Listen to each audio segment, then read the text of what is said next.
Hey traders, welcome back to my channel.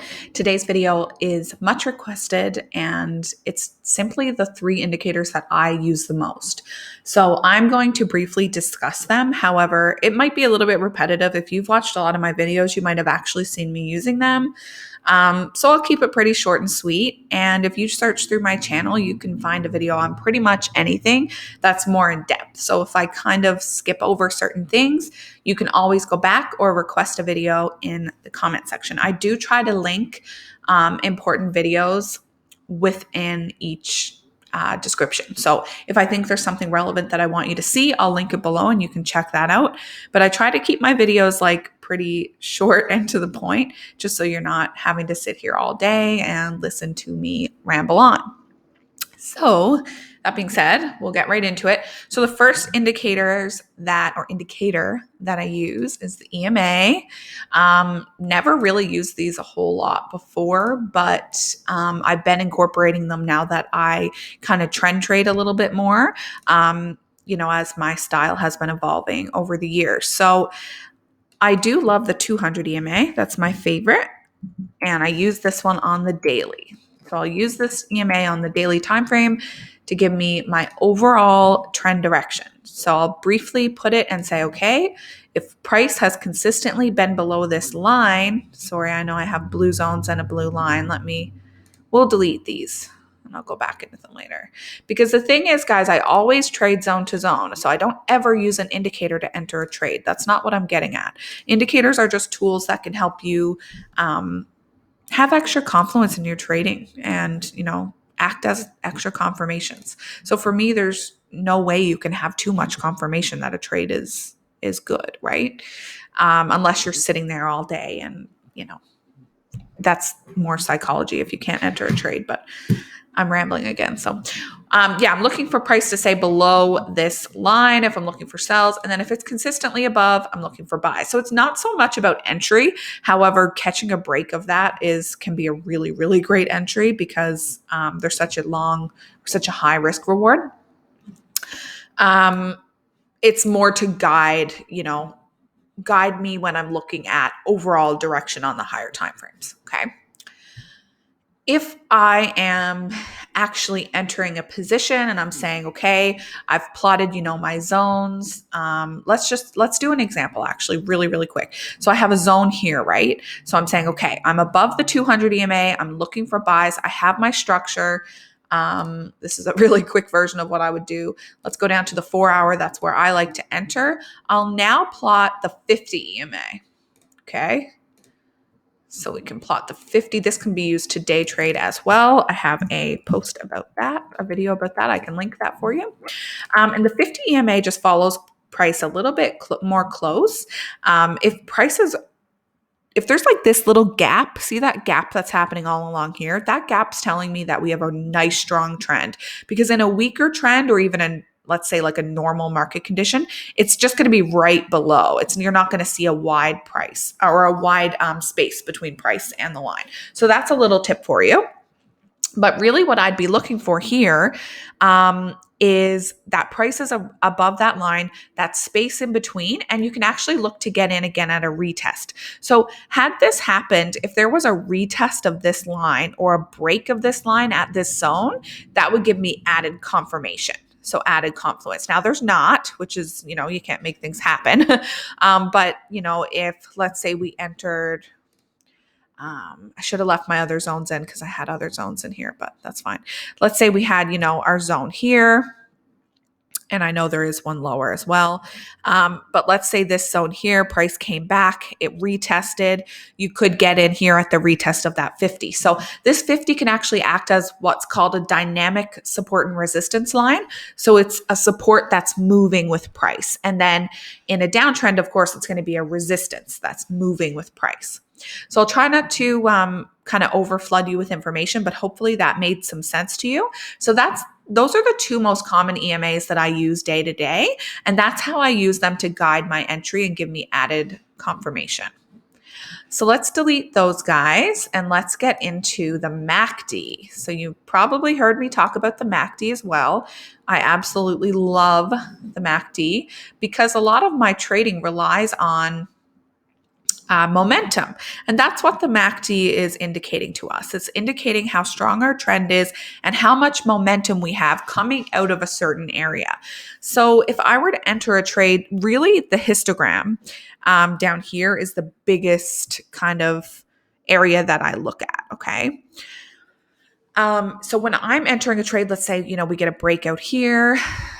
When I go down to my histogram and see these long bars, that's indicating to me that I have a strong enough momentum to enter the trade.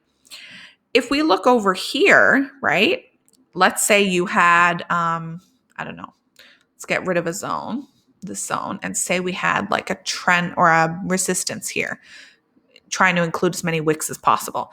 And you tried to enter at the break or the retest of one of these zones, you would say, so let's say you were trying to get a retest here. Obviously it broke through, but let's say you were looking for a retest. We could say, you know what? We don't have much momentum there. It's no good. You'd be looking for really strong momentum, long bars like these, okay? So that's the first way, very, very easy. Don't ever enter a trade based solely on that, but it just helps me to say, okay, we've got that momentum I'm looking for. Let's get into this trade. The other thing we can look at are these two essentially moving averages, but I hate calling them that because they're not calculated like normal moving averages. And I'm not going to get into how they're calculated because it's honestly very confusing and I'm just going to confuse you. But basically, that's what these are. They're a type of moving average that are calculated differently. And as they space apart or crossover, it can give you good entry points. So if I have really strong momentum plus a crossover here, that's a really good indication to me that we could have a trend change. And then, of course, our strong momentum afterwards. So those are the two things I look at, but it's really just a way for me to gauge momentum. Nothing confusing. And actually, sorry, the most important part, and I shouldn't have said that, I'm almost done because I'm not really, is divergence. So I like to use what's called hidden divergence. And it is a more advanced technique. So I don't want to confuse any beginners. So just know that if you're a beginner and you don't understand this, that's okay. There are tons of videos on this on my channel, on other great channels.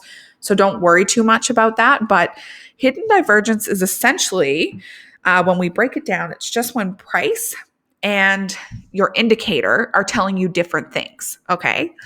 And hidden divergence specifically, so there's regular divergence and regular divergence. I'll start writing this down in case you want to jot it down. Regular divergence indicates a reversal is coming, okay? And hidden divergence indicates that we have a continuation, which is my favorite way to trade divergence because you're not opposing the trend. And I don't like to oppose the trend, okay? I'm trying to trade with the trend. I'm a trend trader. So with hidden divergence, what I would be looking for is when price is making, let's say, higher lows, okay? So higher lows here. I'd be looking for the MACD at that same point, and I think we actually have it here, funny enough.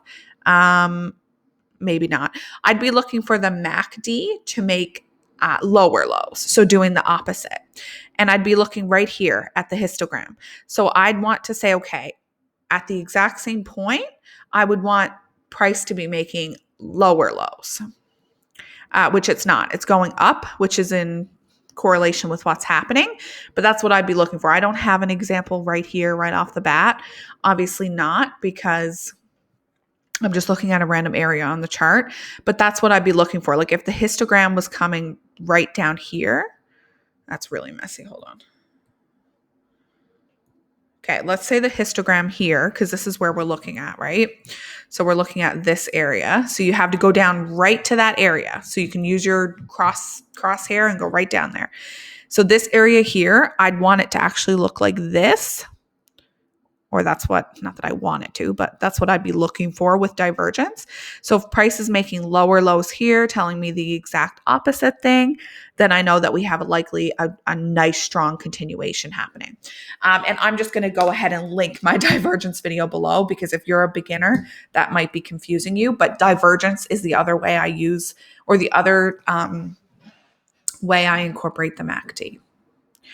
And last, now, Some people might hate me for saying this because I am going to talk about fibs, and most people, or a lot of people, I shouldn't say most people do consider it an indicator. Some people don't. It's a tool, whatever you want to call it. I don't really care. I'm really not here to argue about what it's classified as, but it this is definitely like I absolutely love using fibs, but more so when I day traded because it'll give you really good pullback opportunities. So I'll show you exactly what I mean. Oops. I keep mine all black now. I used to have all the colors, but yeah, I just don't really do that anymore. I find the black so much more sharp and kind of easy to see, and I only work with one level anyway. So the way I use fibs, so I'm on the 4-hour chart. I'm going to zoom you in. Very, very simple. In an uptrend, I am looking for buys. Okay. If I'm day trading and I'm looking to get in at the pullback, Fibonacci confirms where that pullback might end. Okay. So for different pairs, you do tend to look at different levels.